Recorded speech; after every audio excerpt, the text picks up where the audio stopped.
dili man lang maglangay-langay kita pagatag karon pagkaon sa atong mga alaga kay sige na pug ulan-ulan wa pugan ito katarong gyud pan limpyo ni atong limutang sa atong mga manok atong ta exercise sila pagkakaron pero dili na lang kay tulad taliksik pod nga agpas pang di tamat abdan og bulak sa ulan kay basig mo puno pag kining ulan karong taud-taud lisod na noon kita magproblema na noon kita pagatag sa ilang mga pagkaon kay na masiyuta na tong patag ang ilang mga pagkaon mga ato nga tagan ni itong mga manok na madinato lang ilang ayon.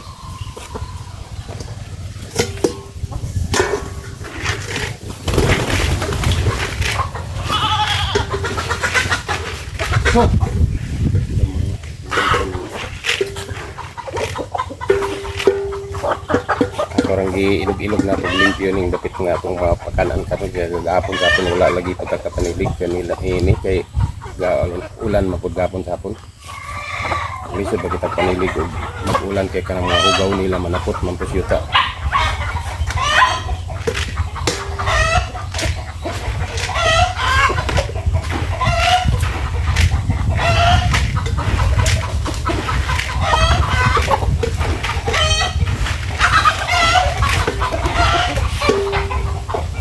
Mosad gyapon kapabot-abot gyapon kita nga kano sa mo tuang ang taligsik diri sa tuwa dili man noon kusog kayong unan pero ga to taligsik lang. Ato naman yung giatagan sa gato taligsik pagkakaroon kay di mapud may man atong makaltusan atong kakalan ani atong manok mga daot mo no mga niwa.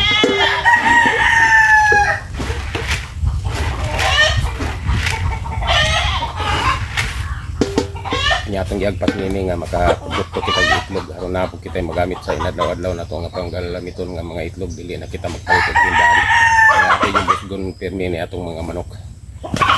So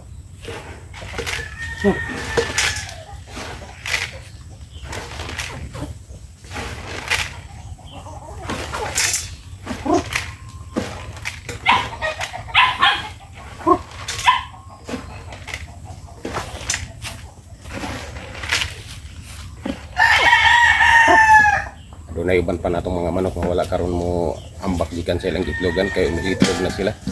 wala ra gyud silang makabana sa atong gihatag nga nilang mga pagkaon.